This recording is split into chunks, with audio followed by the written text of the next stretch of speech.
እቶም ቀንዲ ምልክታት ናይ ወቕዒ ሓንጎል ወይ ድማ ስትሮክ እዚ ናይ ሎም መዓልቲ ኣርእስትና ኮይኑ ብዛዕባ እቶም ቀንዲ ምልክታት ናይ ወቕዒ ሓንጎል ወይ ስትሮክ ቅድሚ ምዝራብና ግና ሕፅር ዝበለ መእተዊ ናይ ብዛዕባ ስትሮክ እንታይ ምዃኑ ክንዘራረብ ወቕዒ ሓንጎል ወይ ስትሮክ ክበሃል እንከሎ ብሰንኪ ሓንጎልና እቲ ዘድልዮ ኦክሲጅንን ጥረ ነገራትን ዘይምርካቡ ዝኽሰት ዘይተደላየ ተርእዮ ኮይኑ ብክልተ ናይ ደም ጉዕዞ ናብ ሓንጎልና ወይ ገለ ክፋል ናይ ሓንጎልና ዝኽልክሉ መንገድታት ይስዕብ ቀዳማይ ዝረግአ ደም ነቶም ንኣሽቱ ስራውር ደም ናይ ሓንጎልና ሓደ ግዜ ድማ ብዝገደደ መልክዑ ክኽሰት እንከሎ ነቶም ዕብይ ዝበሉ ስራውር ደም ክዓጽዎም ከሎ እሞ ጉዕዞ ደም ናብቲ ክኸዶ ዝግብኦ ሓንጎል ከቋርጽ እንከሎ ዝኽሰት ኮይኑ እዚ ድማ እቲ ኢስኬሚክ ስትሮክ ወይ ድማ ናይ ምኽልካል ደም ወቕዒ ሓንጎል ተባሂሉ ዝፍለጥ እዩ ማለት እዩ እቲ ካልኣይ ድማ ብሰንኪ ናይ ኣብ ሓንጎልና ዘለው ስራውር ደም ናብ ሓንጎልና ዝወስዱ ደቃቕትን ማእከሎትን ዓቐን ዘለዎም ስራውር ደም ብዘጓንፎም ናይ መድመይቲ ወይ ድማ ብሰንኪ ልዑል ጻልጢ ደምን ብኻልእ ምኽንያታትን ክቕደዱ እንከለው እሞ ደም ናብ ሓንጎልና ክፈስስ እንከሎ ዝኽሰት ወቕዒ ሓንጎል ወይ ድማ መድመይታዊ ወቕዒ ሓንጎል ተባሂሉ ዝፍለጥ እዩ ማለት እዩ ኣብ ሕቡራት መንግስታት ኣሜሪካ ወቕዒ ሓንጎል ወይ ስትሮክ ብምኽንያት ዘስዕቦ ናይ ሞት ሓደጋታት ብራብዓይ ደረጃ ዝስራዕ እኳ እንተኾነ ብዘስዕቦ ብዝሒ ስንክልናታት ግና ከም ቀዳማይ ተሰሪዑ ይርከብ እምበኣር ኣገዳስነት ናይዞም ሸውዓተ ምልክታት እዚኣቶም ብሰንኪ እቲ ኣብ ስትሮክ ኣብ ዘጓንፈሉ ግዜ ወይ ወቕዒ ሓንጎል ኣብ ዘጓንፈሉ ግዜ ዘሎ ተኣፋፍነት ናይ ግዜ ቅድሚ ሕክምናዊ ረድኤት ምርካብ እዩ ማለት እዩ ሓደ ሰብ እዚ ሓደጋዚ ምስ ኣጓነፎ ኣብ ውሽጢ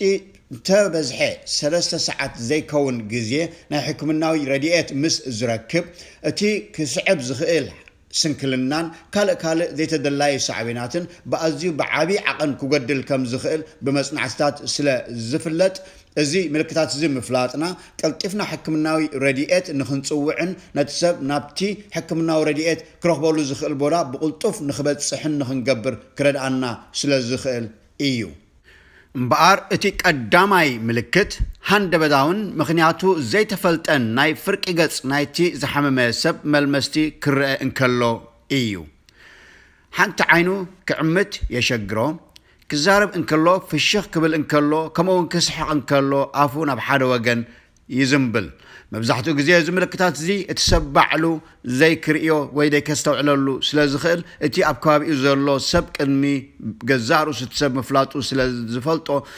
ኣብ ከባቢና ዘለዎ ሰባት ከም ዝምልክት ክንርኢ ከለና ቀልጢፍና ስጉምቲ ክንወስድ ይግባአና ካልኣይ እቲ ካልኣይ ድማ ሓደ ጎድናዊ ዝኾነ ወይ ናይ ኢድና ወይ ናይ እግርና ናይ መንኩብና ዘጠቓለለ ድኻም ክርአ እንከሎ እዩ ማለት እዩ ነዚ ንምርጋጽ ድማ ክንገብሮ እንኽእል ነቲ ሰብ ክልተ ኢዱ ንቕድሚት ክዝርግሕ ተሓቶ እሞ እቲ ሓንቲ ኢድ ንላዕሊ እቲ ሓንቲ ኢድ ድማ ንታሕቲ እንተደኣ ኮይነን ሓንቲ ቅልጽሙ ንታሕቲ ሓንቲ ቅልጽሙ ድማ ንላዕሊ ባላንስ ሓልየን ማዕረ ደው ከብለን እንተደኣ ዘይክኢሉ እዚ ካብቲ ሓደ ምልክታት ናይ ወቕዒ ሓንጎል ኣብቲ ሰብ ይካየድ ከም ዘሎ ምልክት እዩ ማለት እዩ እቲ ከም ሳልሳይ ዝጥቀስ ምልክት ድማ እቲ እዚ ነገር እዚ ዘጓነፎ ሰብ ወይ ወቕዒ ሓንጎል ዘጓነፎ ሰብ ክኸይድ እንከሎ ወይ ክስጉም እንከሎ ሰንከልከል ናይ ምባልን ሚዛኑ ክሕሉ ዘይምኽኣልን ከምኡውን ፅሩሩ ናይ ምባልን ምልክታት የርኢ ራብዓይ ናይ ሓሳባትካ ምዝብራቕ ወይ ኮንፊውዥን ከምኡውን ናይ ኣቓልቦኻ ምጥፋእ ኮንሰንትሬሽን ምጥፋእ ዓይነት ተርእዮ ይርአ ሓምሻይ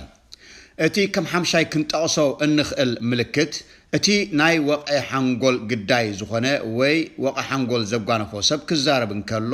ካብቲ ብተለምዶ ዝገብሮ ዓይነት ኣዘራርባ ፍልይ ብዝበለ ቃላቱ ክኮላተፍን ከምኡ ድማ እቲ ዝገብሮ ሙሉእ ሓሳባት ዝተዘባረቐን መስርዑ ዘይሓዘን ዘይተጠርነፈን ክኸውን ከሎ ይርአ እዚ ድማ ምስቲ ኣቐዲምና ዝጠቐስናዮ ናይ ሓሳባትካ ምዝብራቕ ተተሓሒዙ ዘጓንፍ ተርእዮ እዩ ሻድሻይ ናይ ኣዒንቲ ሕውዝውዝ ምባልን ወይ ድማ ብለሪ ቪዥን ከምኡውን ኣብ ሓፂር ግዜ بهندبتاو منقد زرقه ناي حاده وي ناي كلتيو عينتنا ناي مرأي عقمو ناي مقدالن دخام عينن كوغوانف يخيل شابعي مغنياتو بنصور بزي تفلطه بهندبت زخست كتور زخونه حمام رأسي ويدما قنزار اسي كوغوانفن كلو مبزحتو غزي ازي مس تملاسن اغرغر مبالن زتسنيه كخون يخيل مبار ابز تفلاليو صحفات بزحات كالوت ناشتو ملكتات ون كتقسو كازخلو انتخونو زياتهم ازوم زرنام شو عته اتم قندي ملكتات يممو ازوم ملكتات زياتهم اب كابينا ابزلو سبات مس نرئي وياب غزار اسنا ازوم ملكتات زياتهم مس نستوعل قلطيفنا نايطعنا بعلميا حجز نمركاب اب حصير غزي اتزغبا منقسقاس اتزغبا سغمت خنوسد يغبانا مخنياتو نزي ناي وقعي حنقول مدهانيت زوهاب نتي